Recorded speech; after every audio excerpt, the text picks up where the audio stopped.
That's a little bit better. Oh, yeah, okay. Not getting my head chopped off. Whoa!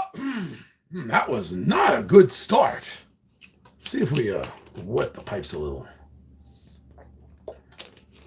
The problems with live. What's up, nerds and nerdettes, and we little nerdlings all? It's your buddy Big John and G, the Two Gun Pixie presents Legendary Gaming. It's all back there. Look at that. That's a lot of legendary gaming. All right. So, as some of the regulars know, I do more than just hop around my chair. The end of every month, the last Monday of every month, I do enjoy going live and going over some viewer comments. And if anybody hops on, let's have a conversation. Let's talk. I'm open for an AMA. Just ask me. So the month of May was a really busy month. A little bit crazy, a little bit hectic. Death in the family. Messed up a lot of things, as they always do in real life. And, we just forged ahead. Sometimes the best thing to do in the face of adversity is just to keep doing what comes normal to you. You crave a little bit of that normalcy in your life at those times. And, Saturdays are always rough nowadays because of the D&D game that I've been running again. And that does interfere with live playthroughs, which is why, just like yesterday, often happens, I switch up the Sundays and the Saturdays. So I'm sorry about that. Please just get used to it. That's just the way things have been running around here. Now, this past weekend, it got a little bit rough also. One of my dogs, Mojo, he had a bit of a medical scare. Well, that's putting a little heavy. He had a dental scare.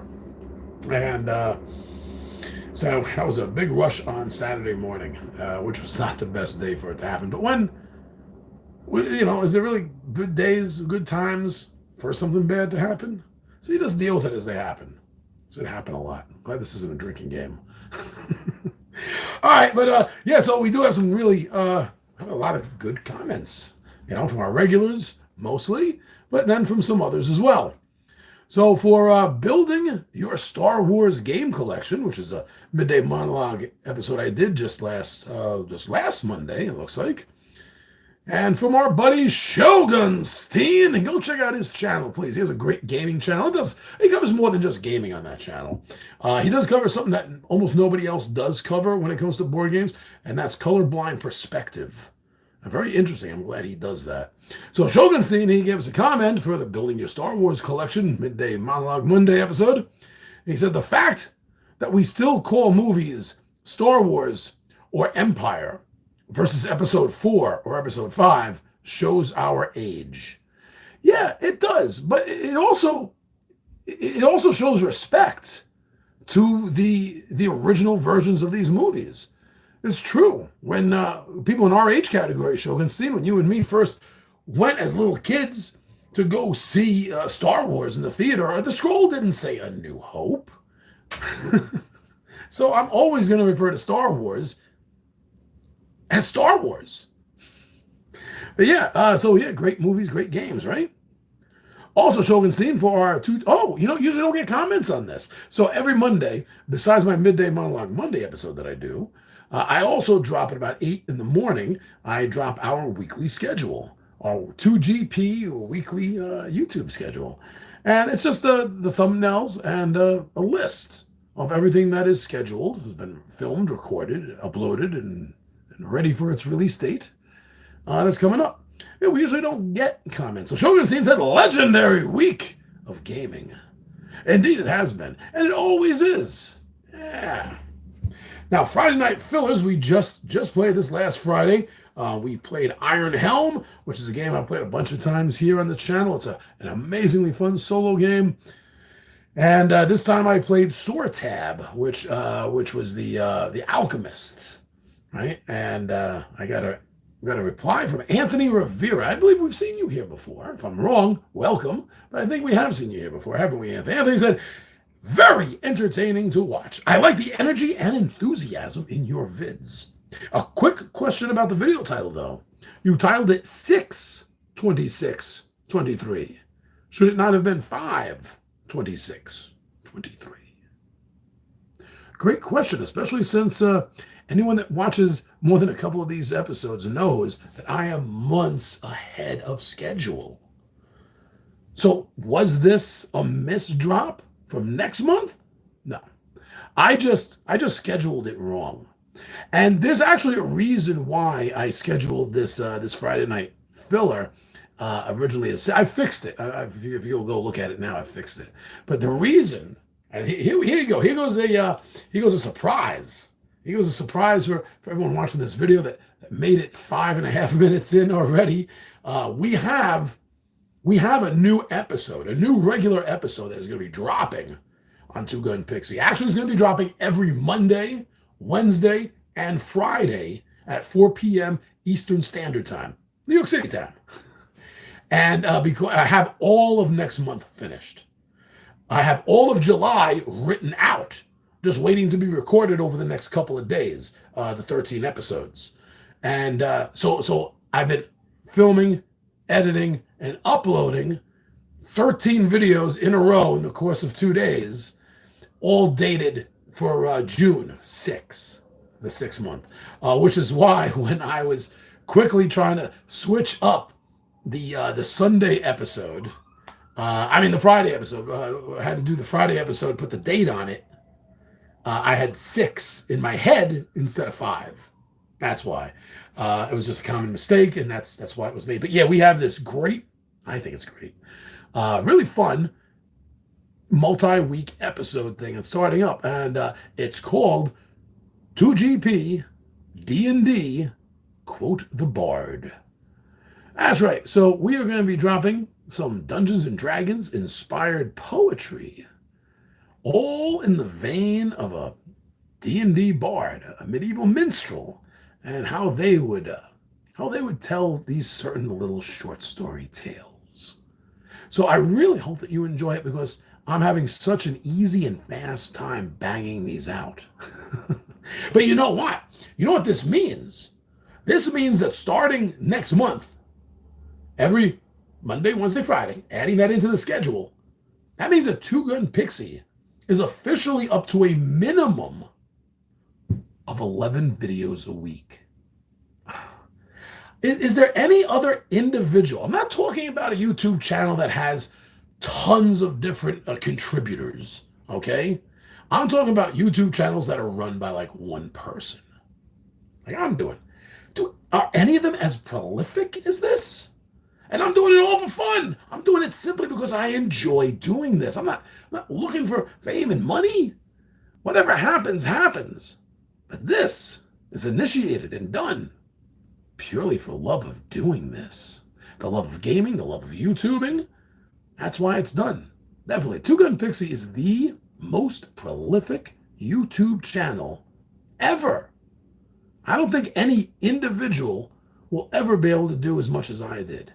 And isn't that sad? Because they're professionals. And they can't do half as much, literally, that I'm doing. And I'm doing it all for fun.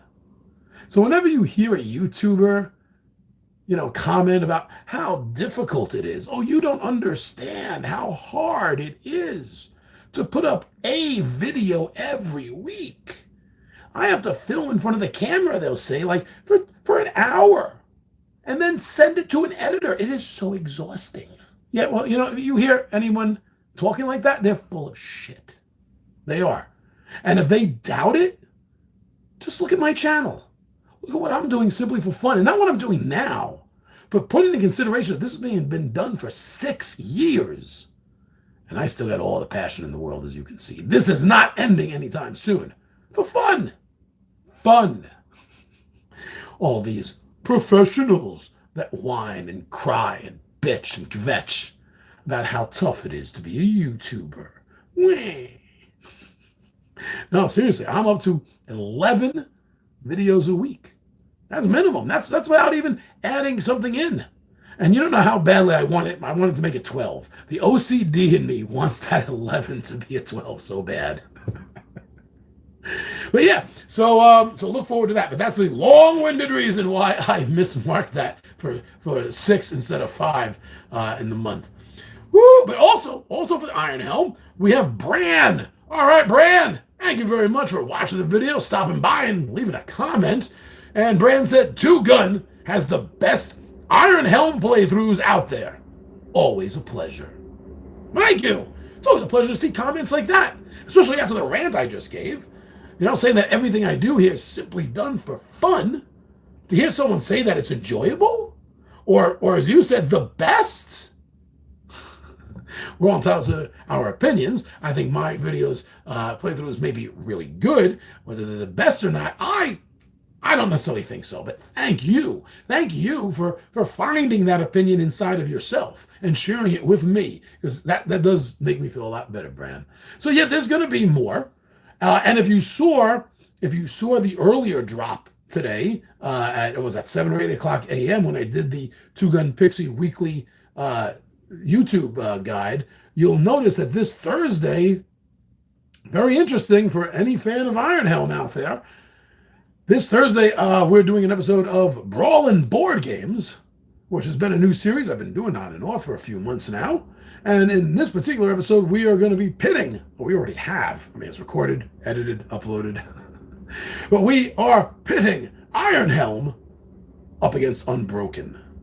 This was not an easy decision for me to make, going through, what got to check on which category going down the line on these two games.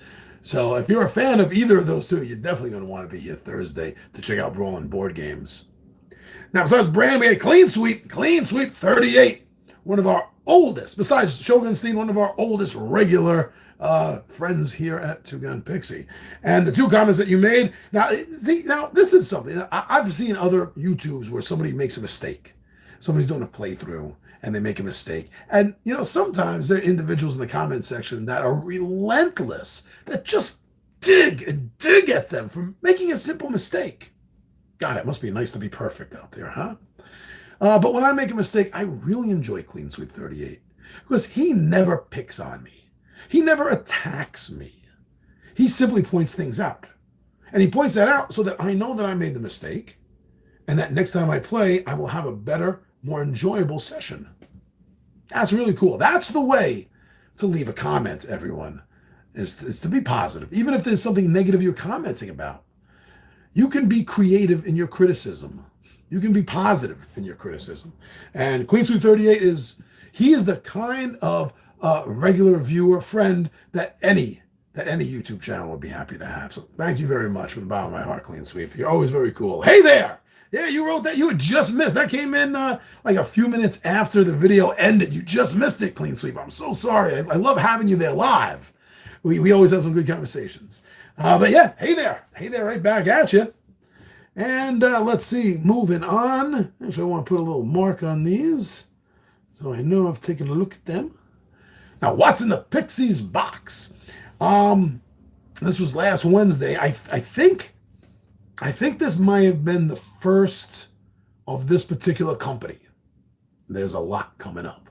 And that is for a company called Battle Systems. This British company makes paper terrain. Good, hard, tough, quality cardboard paper terrain. They make it for urban settings, for sci-fi settings. I don't have either of those yet. I've been collecting up the fantasy series because the next adventure I'm running the gang through is all completely based in a town. And I've never had to build a town before. Most of the time in the past when we've done town adventures, I'd just rather talk through it than have to worry about getting stuff and building a town. Caverns, dungeons, inside castles. I got tons of terrain for that. But I had to go out of my way, happily so, to collect enough terrain to properly build up my table with a city on it, a town, right? So that's going to be really cool. And I started this off with the unboxings. Right? So the unboxing of Battle System. Anthony Rivera. How's it going, Anthony? Welcome back, buddy. Anthony says, I have a bunch of these sets, fantasy and sci-fi. I find that if you go over the edges with a Sharpie, black or dark brown, it will definitely level up the terrain. I read that when I first started building these, and I was on their site to learn how to build them. And let me tell you something. Their how-to build site is okay. It could be better. I'm not sure if I could do better. I've done one. I think I did one build video, and I didn't like particularly how well it came out. Thinking that, why am I going to do this if Battle Systems is doing it better? But the one problem I have when Battle Systems shows off a video on how to do one of their building builds, they do. I understand why. They do a fast forward when he's putting all the clips in. Okay, I understand. You want to get through that so you can hear him talking about what he did. But they never show off, like they need one shot, one establishing shot after the fast forward to establish a visual of all the pegs. Instead of just waiting for him talking about, oh, this peg went in here, and then I use this particular peg here. No, just show me. Show me, because honestly, I don't care. I don't care about the words. I don't think I've learned anything from the Battle Systems video how to build pages verbally. Every single thing I've built that I've had to go to their channel and learn how to build, I turn the volume off and I just look, because if you look, you can see what they did. But that's why they need to have more looking opportunities, more moments where they just do a close up of a shot. A solid static picture of a shot to show the clips and how they nub in. But that's why I think after the one, I don't think I have any others in my how to build list, which usually drops on Thursdays with Two Gun Pixie special presentations. But they're great. Anthony, you are right. They're absolutely great. I've fallen in love with them. But there is a small problem I have besides the build videos. All of their buildings, and when you look at it and you measure it out, it makes sense. But looking at a populated building like the tavern, or let's say I'm drawing a blank here, the forge, right? If you look at one of these, or even the houses like the thatched cottage, if you look at these, yes, they are like sized appropriate, but for some reason when you put the minis in them, it seems like such an amazingly tiny space. Like I almost feel like every one of their builds needs to be 1 inch wider all around. Would make it a better workable size. But maybe that's just me, But yeah, they do. They seem just a little tight on space. Like they just need that one extra 1 inch grid all around, and it would solve it. But they're great. They look great. They look fantastic. As far as using the markers, yes, I saw that in one of the earlier videos, and a few of the early builds I did that on. I need to get a really nice fine point marker. The standard magic markers are a little bit too thick, I think, to really get in, especially where pieces of the cardboard fold in. So you got to get right in that corner space. But you're right, it does. It does help cover up some of the plain blank white spots that really visually don't make sense for that to be on a building corner. You're right, it does. It does make a big difference. Thank you, Anthony. Midday Monologue Monday, building your Star Wars collection. We have a few more comments from our buddy Clean Sweep. It says, I enjoyed the Wizards of the Coast Star Wars miniature game from around 2003. Yeah, I'm assuming that you're talking about Imperial Assaults. Is the one I think you're talking about. Didn't I mention that in the video? How did I not mention that in the video? Yes. That is, I think that is the best Star Wars game, period. A lot of people argue me with some of the card games, and that's their opinion. The reason I think that the Star Wars Imperial Assault miniature skirmish game is the best is because it really does capture the entire feel of a Star Wars story. And on top of that, it adds in beautiful visuals. The miniatures standing up there. So when you combine the two, you can't lose. Clean Sweep says he also has X-Wing and the Star Wars Electronic Battleship. Now that looks good. I think I might want to see about possibly getting that one. Yeah. I wanted to get some more classic games, but with twists that I appreciate. So that might be it. Slideshow Gaming. Marvel Champions Battle Realm. Our buddy Starship Chiru. Chiro, not Ru. How's it going? As always, another excellent video. Thank you so much. Thank you, my friend. Bran again for a Pixie playthrough of Adventure of D. Big Johnny G taking on the D. Good one. Thank you so much. Took a review of Marching Order. Schoenstein said that is a legendary video, my friend. Thank you. Thank you. It's a great game. Everyone needs to know more about it. Tabletop Takeout, Uno Marble Flips. Clean Sweep 38. Might have shown how the new flip mechanisms work. I only played normal Uno and Uno attacks. Which, as I replied to you, go check out our how-to play video. I already have one up for you, buddy. Myco Gaster left a comment for Friday Night Fillers of One Deck Dungeon. We did 2-player version. Oh, this is a really old video. Oh, wow. This is one of our old ones. On Pearl Encounters, you must roll, yes, 1 color, plus the blacks if you're able to, of dice indicated by the option that you choose. That mistake has been fixed long ago, but thank you for pointing it out. And as I said about Clean Sweep 38, you did it in a very nice manner. No attacking. No need to. Thank you. Ah, yes, at the beginning of the month, I did a midday monologue on growing my D&D table. I really enjoyed doing that episode. Clean Sweep said we used to have a sheet of glass and the dry erase markers, the metal figures that you spoke of. That was enough for us. And it certainly was for most of my D&D playing life. Though I did have some Grenadier and Ralph Parther pewter figures back in those old days. It was pretty much graph paper and, theater of the mind, the way we did it. Yeah, I think I mentioned in that video, it wasn't until early 2000s, the gaming group I had at the time all decided to pitch in and start getting me some Dwarven Forge stuff, and that started my obsession with terrain. Friday Night Fillers, don't talk to strangers. I do. I really do have a lot of fun with this game. That's, let's face it, basically about kidnapping school children. But it's all done in cheek because it's all done through the veil of aliens. Which is a little scarier nowadays that, you get so many people like the Minister of Defense, Paul Hellyer in Canada, or Dr. Gary Nolan coming forward and saying this is all real. Who knows what's going on? But that makes it a little bit scarier than if everyone still thought it was all just BS. Now, don't talk to strangers. Clean Sweep, some more points. Thank you very much.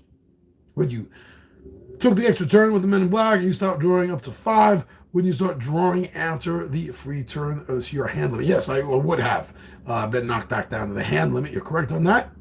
At 15:55, aliens attack. I thought that once you got a kid home, there was not from the. I'll double check that, but as far as I remember in the rules, that if the alien attack the coin, right? You're talking about the point with the coin flip. Either the kid is safe behind a mailbox, or the UFO sucks them all up. That can take from homes. Yeah, you're not necessarily safe just because you have a kid at home. I'll double check that for you, but no, I think they do. They are capable of taking from anywhere on the board, including safe kids. And then happy birthday, Big Johnny G! The beginning of the month is my Taurus birthday, so thank you very much. And at the very beginning of the month, Marvel Champions. See, this is what I'm talking about, brawling board games. And this was an episode of Marvel Champions, the card game, versus Sentinels of the Multiverse Definitive Edition. And in this video, clean sweep, and guess who else? That's right, clean sweep. So Clean Sweep said, number 5, Haka is still an awesome character. I know a lot of players that really love Haka, and he's one of my favorites as well. Number 4, Setup. I agree that they look equal, but Marvel is probably going to be more time-consuming because you know that experienced players are going to want to spice up the decks versus using a vanilla deck. See, I totally disagree with you there. Maybe it's just because of the way me and my gang plays, but we don't spend game time building decks. You have a deck that's already built, or you use one of the existing decks. And honestly, the way we particularly play is, so far, except for me once building a She-Hulk deck, because you have to, we've only ever used the standard decks, the vanilla decks, as you say, and we've always been happy. So with others, sure, I can see your point, but really, I gotta say that no, actually, I don't see it, because like I said, because just make the damn decks. before the game starts. Or at least if you don't have the game and you're going to your friend's house to play it, you still have access to the decks that he has. You know what decks he has or she has. So it's very easy to then just, go old-fashioned maybe. Maybe make a note in your phone or make a physical note with pen and paper about which cards you want in the deck. So when you get to your buddy's place to start playing the game, you don't got to spend time sitting there figuring out which card am I going to pull? Is this one better to use than that one? No. Who is wasting time? Who is wasting table time doing this? I'm sorry, Clean Sweep. We agree on so much. This, I got to totally disagree with you with. It's just a complete waste of time to do that. So that's why it didn't even factor in for me when I was putting together this Versus episode. Point number 3, he makes the rule books. I played Sentinel, only as Haka, and his deck is easy to play, aka Hulk Smash, Wolverine Heals type of deck at its core. Everything else gets a little over my head, so I leave the rules to the smarter people. Just point me in the right direction and I'll do my thing. Never played Marvel Champions, so most likely I'm guessing I'd be playing a comfortable character and I would let someone else run the show. Okay, now, let me see. There was something popped in my head. Now I just lost it. My head. So the rules are. Well, there are in both games. There are, more difficult character decks and less difficult. That's true. Now there's something in the gameplay with Marvel that for some reason, I don't know, I just forget about it in solo games, or I'm just so dedicated to using as many damn cards each turn out of my hand as I can. I don't know what it is, but I never think, but when I play with the 20-sided warriors, me and my buddies, we will share power, which is an option to do in Marvel Champions. So if you're using Hulk, who only gets a 4-card limit and has to replace all his cards every turn because Hulk doesn't plan anything out. Hulk has a really hard time of getting some of his more powerful attacks out, which is why as a solo character, and as I just mentioned, I don't think to do this in my solo games, I stopped using Hulk. But I love using him when the 20-sided warriors are at the table. Because if I don't have enough power to do something in my hand, they will use their power cards as the resource I need to activate whatever mega, smash power it is that Hulk has. So that's wonderful. And there's nothing like that in Sentinels of the Multiverse. And this brings to Marvel such a strong feel of team. And when you think about it, not only, the X-Men are famous for their Danger Room training sessions, but where do you think Stan Lee, got that idea from? He had already done that in the Avengers training session, where they would just call out numbers. They were early, I would say early, I'm talking about the 80s, not early, but in the 80s, 70s, 80s, and into the 90s when I was collecting Avengers, it wasn't uncommon for them to be in the middle of combat, and Captain Marvel, team leader at the time, or Captain America, or even Scarlet Witch, one of them was team leader at the time, would yell out something like Maneuver 3, and they know what to do. And I really feel that the Marvel game, with heroes being able to lend resource power to each other, it totally brings team play to life in a way that Sentinels can't match. So that's another thing. I can't remember if I mentioned that in that video or not, but talking to you about this right now, Clean Sweep, that does definitely come to my mind. Number 2 from Clean Sweep, which means, yes, there will be another one. Number 2 from Clean Sweep, he says the components are even more money. Is again a toss-up between the new hotness versus the classic golden age. Keep in mind some components shown, like broken token upgrades, are not included. Okay, at its core, the components are basically the same. Okay, you have a deck for each hero, you have a deck for each villain. In one game, you have environment decks. In the other game, you have encounter decks, which kind of counterbalance each other. And both games have a series of tokens and chits. I really feel that even with the definitive version of Sentinels, they still have way too much. Compared to Marvel, they have way too many chits and counters. And here's the thing, they're all kind of needed. I love having, the bar chits that they have in Sentinels. Like +1 attack, -1 attack, all attacks fire. I mean, those are great to throw down on your main character card to remind you each and every turn what's happening. I love it. It is great. But it is so goddamn fidgety compared to Marvel's less use of tokens and shits.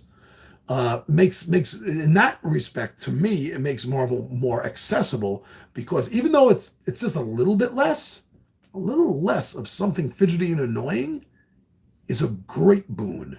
It makes a great difference.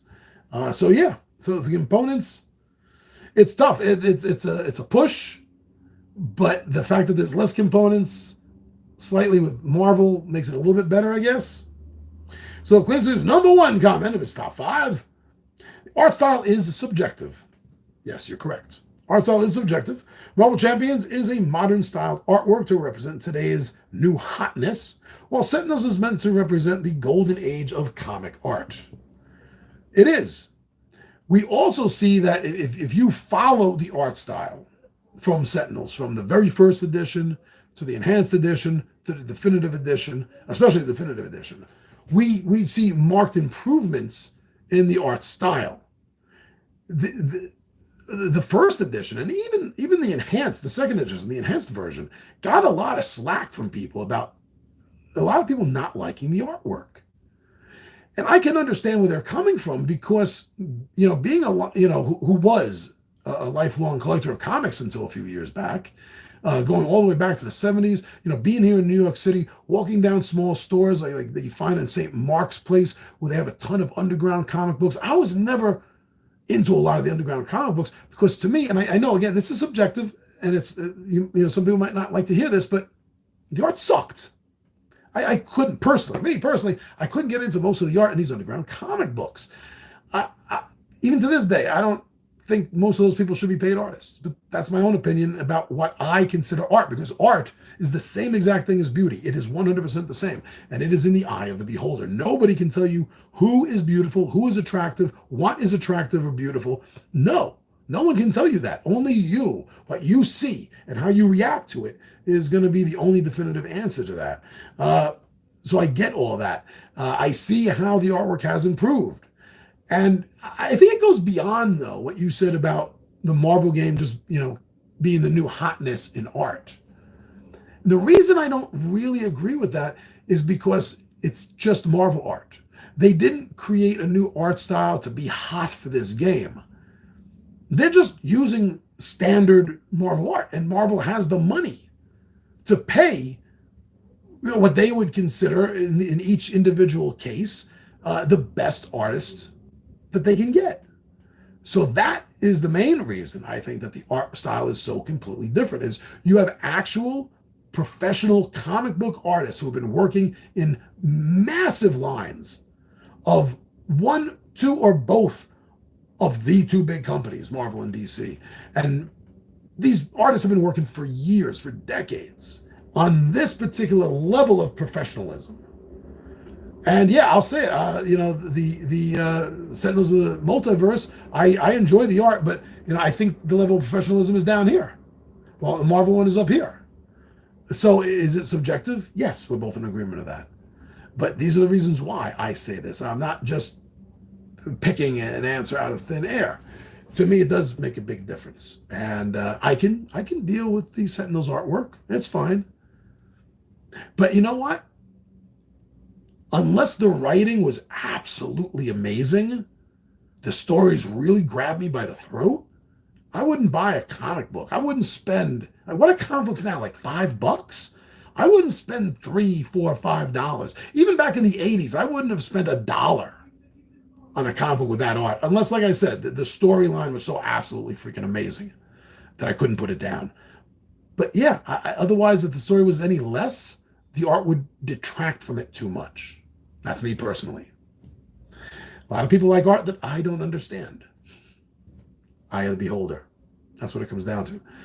I'm not telling you what is good and beautiful and pretty and attractive. I'm telling you what I find to be good, pretty, and attractive.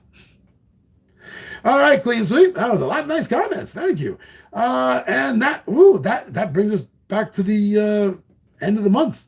And the next comment after this is our Big Johnny G's 5 favorite retro games by Texas Metalhead 82XK. And I mentioned this in last month's readout. Thank you so much for saying that this was a great list of my retro games. So here we are. I'm glad so many people had so much fun with the videos. Thank you for the comments. And unless there's anything else that's going to pop up, I think that almost 40 minutes in, this might as well be a good time to say cheerio, sign off, goodbye. How's it been? How's it going? How's it going to be? So thank you very much, everyone. I'm your buddy Big Johnny G, the Two Gun Pixel presents Legendary Gaming, and I am out of here. Oh, bye.